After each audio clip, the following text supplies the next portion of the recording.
Olá. Hoje a gente vai mergulhar num assunto que, olha, tira o sono de muita gente que sonha em morar fora, né?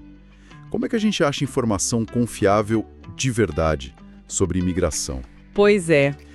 Quem nunca ouviu aquela história, sabe, do amigo que falou: "Ah, é moleza, meu primo foi e ó, resolveu tudo rapidinho". Sim, essa história é clássica. Ou pior, aquela ideia de que, basta ter boa vontade, pegar um visto de turista e pronto, vida nova. Só que a gente sabe que o buraco é bem mais embaixo. Muito mais. É um processo assim cheio de detalhezinhos, regras que mudam toda hora e um errinho bobo pode custar caro. E não só dinheiro, né? Custa tempo, custa uma frustração danada. Exato. Por isso que hoje a nossa conversa vai ser em cima de uns materiais bem interessantes, artigos, guias, até relatos que tentam justamente mapear esse campo minado que é a informação sobre imigração. Isso. O nosso objetivo aqui é tentar entender como separar o que é de fato uma orientação sólida, atualizada, daquilo que é só barulho, sabe? Opinião, achismo ou até, no pior cenário, informação errada de propósito. Como navegar nesse mar de dados, né? E achar um porto seguro para basear uma decisão tão importante como essa de migrar. Vamos ver o que essas fontes que a gente analisou dizem sobre isso. Bom, e o ponto de partida, segundo esses materiais todos, é quase um consenso, viu? E é bem direto ao ponto. A recomendação número 1, assim, a base de tudo mesmo, são as fontes oficiais. Fontes oficiais. Tá falando dos sites dos governos, né? Tipo, o órgão federal de imigração do país para onde a pessoa quer ir, ou talvez as agências das províncias, dos estados, dependendo de como funciona lá. A dica é, comece por ali. Certo. Na verdade, é ali que a informação nasce. As regras do jogo, os critérios para cada tipo de visto, para cada programa, os formulários que tem que usar, as taxas, os prazos e o mais importante, qualquer atualização, qualquer mudança na política. Tudo isso tem que estar publicado lá, oficialmente. Entendi. Uma das fontes que a gente leu usa uma frase bem forte, tipo, não há verdade fora do site oficial. É informação direto da fonte, sem filtro, sem interpretação. Mas esses sites, eles têm uma fama, né? De serem complicados, de não serem muito amigáveis. O material que a gente viu fala disso. Aquela linguagem super formal, cheia de jargão técnico. Fala bastante. É uma crítica que aparece sempre nesses documentos. Usam palavras como áridos, pouco amigáveis, feitos para advogados. Sei. Uma das fontes até brinca, diz que parece que foi escrito por um robô com doutorado em burocracia. E essa complexidade não é bobeira, não. Tem relatos nos materiais de gente que, sabe, interpretou errado uma exigência por causa da linguagem difícil. Ou então deixou passar um detalhe importante que estava escondido num parágrafo lá no meio. E aí a aplicação veio incompleta ou foi até rejeitada por causa disso. Então quer dizer, a dificuldade de entender não é só uma questão de ser chato de ler. Tem um risco real aí. Exato. O objetivo do site oficial não é ser legalzinho, não é ser convidativo. É ser preciso do ponto de vista legal. Isso cria uma barreira. Cria, sem dúvida. Mas a conclusão dos materiais é que, olha, superar essa barreira é fundamental. É que nem tentar montar um eletrônico super complexo ignorando o manual oficial só porque ele é técnico demais, sabe? Faz sentido. O risco de dar errado é gigante. Então, assim, tem que encarar a leitura. Talvez reler, buscar um glossário oficial, se tiver, para entender de verdade as regras do jogo. É um esforço que vale a pena, pelo visto. Ok, então base de tudo, sites oficiais. Mas e quando a pessoa se sente perdida mesmo lendo o tal manual? Ou quando o caso dela é meio específico, parece não encaixar direitinho no que está descrito ali? O material dá outras opções confiáveis? Dá sim. A segunda camada de confiança, vamos dizer assim, que eles apontam, são os profissionais regulamentados da área. Ou seja, os consultores de imigração que são licenciados ou advogados especializados nisso. O famoso consultor. Aqui tem aquela analogia que a gente viu num dos artigos, né? Que é como procurar um médico para um diagnóstico sério, em vez de confiar só no Dr. Google ou no que o vizinho falou. Essa é boa. É uma ótima analogia, sim. porque esses profissionais, idealmente, né, passaram por um processo sério de formação, de avaliação. Eles conhecem a lei a fundo e, muito importante, são regulamentados. Regulamentados. Isso. E o que isso quer dizer? Que eles têm responsabilidades éticas e profissionais. E que existe um caminho para reclamar se algo der muito errado. Essa regulamentação, segundo as fontes, é o que separa o joio do trigo mesmo. E qual é o valor real que eles trazem? É só traduzir o que está no site oficial de um jeito mais fácil? Vai bem além disso. Um bom profissional consegue analisar o perfil da pessoa como um todo, formação, experiência de trabalho, família, quais são os objetivos, e aí traçar a melhor estratégia dentro do que a lei permite, sabe? Ele pode identificar qual programa dá mais chance, ajudar a juntar a papelada toda do jeito certo, completa, sem erro, e acompanhar o processo. Um dos materiais que a gente viu até enfatiza que, para casos mais complexos, tipo gente que se encaixa em vários vícios diferentes, ou que tem alguma coisinha no histórico que pode gerar dúvida lá na imigração, aí o consultor pode ser decisivo para evitar uma recusa que talvez pudesse ser evitada com a orientação certa. Entendi. Mas aí bate na questão do custo, imagino. Contratar um profissional assim não deve ser barato. E nem todo mundo tem essa grana toda. As fontes falam dessa barreira. Falam sim. O custo é, sem dúvida, um fator que limita para muita gente. Isso aparece em vários textos.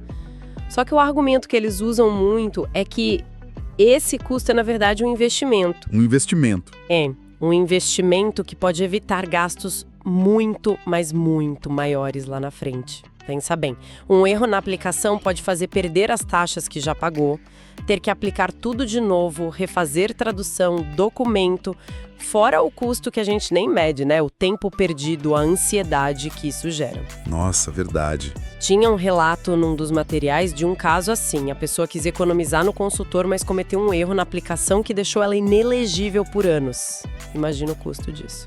Bem mensurável. É, o famoso barato que sai caro. Mas você falou uma palavra-chave aí, regulamentado.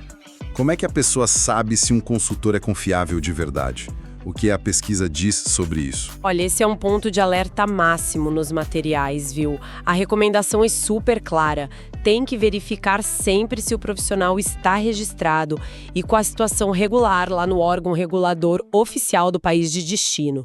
Muitos países têm um site, um registro público online, onde dá para checar pelo nome, pelo número da licença. Ah, legal. E as fontes alertam muito, muito mesmo contra os consultores que não são licenciados, que muitas vezes aparecem em rede social, grupo de WhatsApp, ou que baseiam o conselho só na própria experiência de ter imigrado. Ah, aqueles que falam, mas funcionou pra mim, ou pro meu primo deu certo desse jeito, esses. Exatamente esses. Um dos artigos chama muito atenção para o perigo desse conselho que é só baseado numa história. O fato de ter dado certo para uma pessoa não garante absolutamente nada para outra. Cada caso é um caso e as regras mudam o tempo todo, lembra? Verdade. E o pior cenário são os golpes mesmo, né? Gente que se passa por consultor, cobra uma fortuna e some. Ou entrega um serviço todo errado que só prejudica a pessoa. Num dos guias tinha um exemplo de alguém que pagou por um serviço garantido de visto, uma coisa que simplesmente não existe, e perdeu o dinheiro e a chance de aplicar do jeito certo. A mensagem é muito clara. Se não tem registro oficial no órgão que manda, o risco é altíssimo. Desconfie. Fico alerta então. Checar a licença é passo número 1 antes de contratar alguém. Agora, saindo um pouco das fontes oficiais e dos profissionais regulamentados. A gente entra num território gigante e super popular hoje em dia, a internet. Blogs, canais no YouTube, perfis em rede social falando só de imigração. O que os materiais dizem sobre eles? Eles reconhecem, claro, a presença enorme e a influência que esse tipo de conteúdo tem. E apontam um lado positivo que não dá para negar.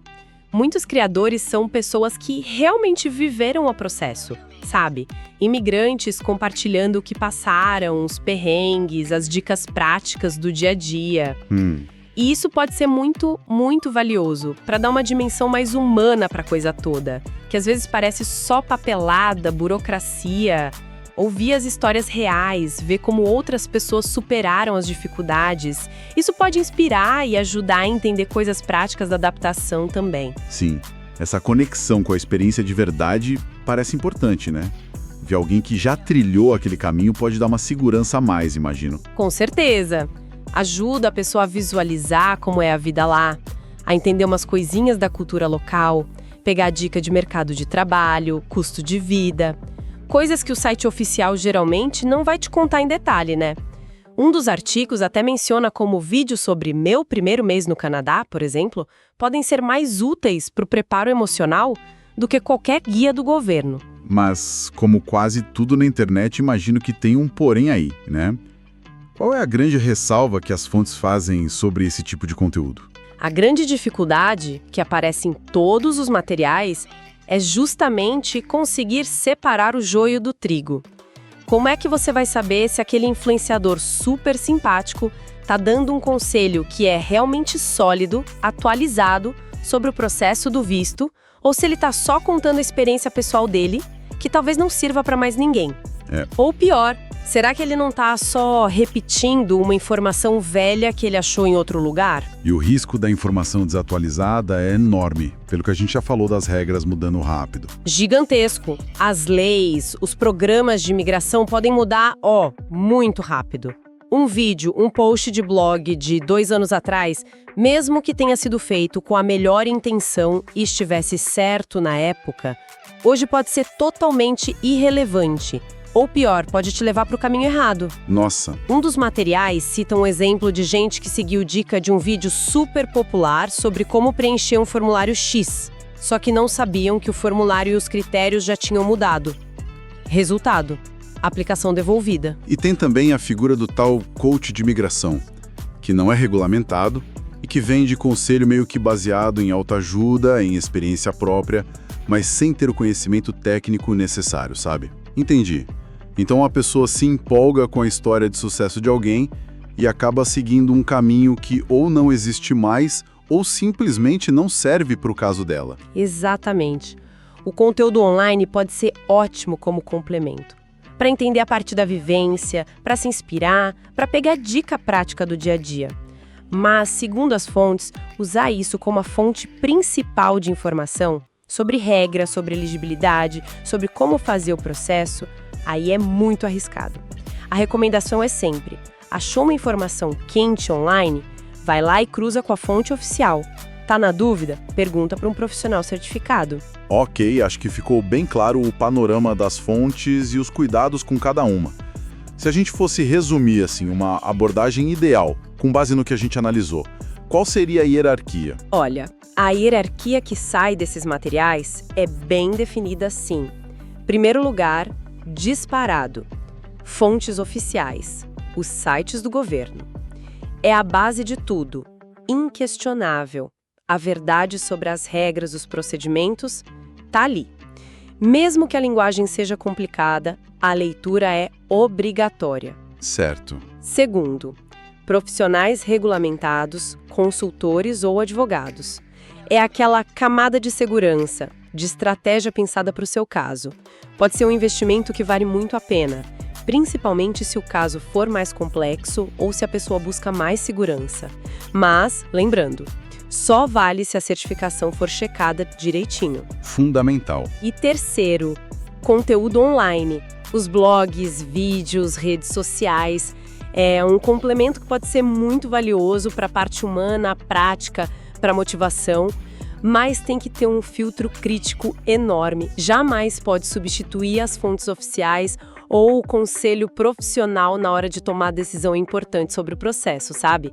A regra de ouro que ecoa em todas as fontes é: cheque, recheque e cruze as informações, dando sempre prioridade para o que é oficial.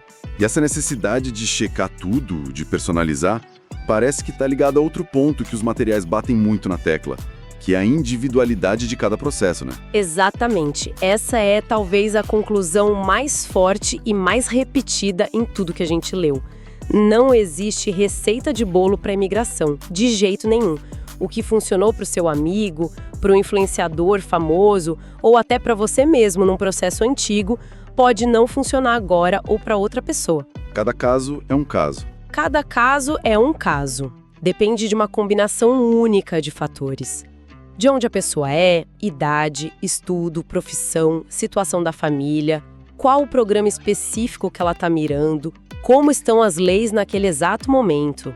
Por isso essa insistência toda em voltar sempre na fonte oficial e, se precisar, buscar o conselho específico para o seu perfil. Sim, tentar pegar atalho baseado em história de sucesso dos outros ou em promessa de caminho secreto, isso aí é, segundo um dos guias, a receita para frustração. Ou para coisa pior. Aquela analogia da maratona versus a corrida de 100 metros que usaram num dos textos é perfeita. Imigração exige pesquisa, planejamento com cuidado, paciência, resiliência. Não existe solução mágica. Fica muito claro, né? A qualidade da informação que você usa é um pilar essencial para quem está nesse processo todo. Ter esse discernimento, esse senso crítico desde o começo pode fazer toda a diferença lá na frente. Sem dúvida nenhuma. E, sabe, conectando tudo isso, talvez uma reflexão interessante para quem está buscando essas informações, algo que surgiu na nossa análise das fontes, seja pensar um pouco sobre a motivação por trás de cada tipo de fonte. A motivação, como assim? Qual o objetivo principal de cada um que está passando a informação? O site do governo, por exemplo, tem a motivação e a obrigação legal de informar as regras do jeito mais preciso possível, mesmo que seja de um jeito seco, né? Certo. O consultor que é regulamentado, ele tem a motivação de prestar um bom serviço, de resolver o problema do cliente, de manter a reputação e a licença dele, e isso geralmente vem junto com um custo pelo serviço. Já o criador de conteúdo online, ele pode ter várias motivações, né? Pode ser compartilhar a experiência dele de forma genuína, pode ser construir uma comunidade, ganhar visibilidade, engajamento, ou até ganhar dinheiro com publicidade, com produto. Entendi. Não quer dizer que uma motivação seja ruim por si só, mas entender o que está movendo cada fonte pode ajudar a gente a pesar a informação que recebe. Exatamente. Reconhecer que, sei lá, um vídeo pode estar otimizado para ter mais visualização, ou que um post pode ter um link patrocinado escondido. Isso não invalida a informação automaticamente, mas adiciona uma camada de contexto para a gente analisar, sabe? Da mesma forma, entender que o site oficial busca a precisão legal, acima de tudo, ajuda a gente a entender por que a linguagem é daquele jeito. Pensar sobre quem está falando isso e por quê pode ser uma ferramenta mental bem útil para navegar nesse mar de informações e decidir em quem e no que confiar. Excelente ponto para a gente fechar a nossa conversa de hoje. Entender o porquê por trás da informação como mais um filtro de avaliação. Muito bom. Com isso, a gente conclui essa nossa análise sobre as fontes de informação para a imigração. Um tema complexo, sem dúvida, mas essencial para quem está embarcando nessa jornada. E a gente continua explorando outros ângulos dessa experiência nas nossas próximas análises.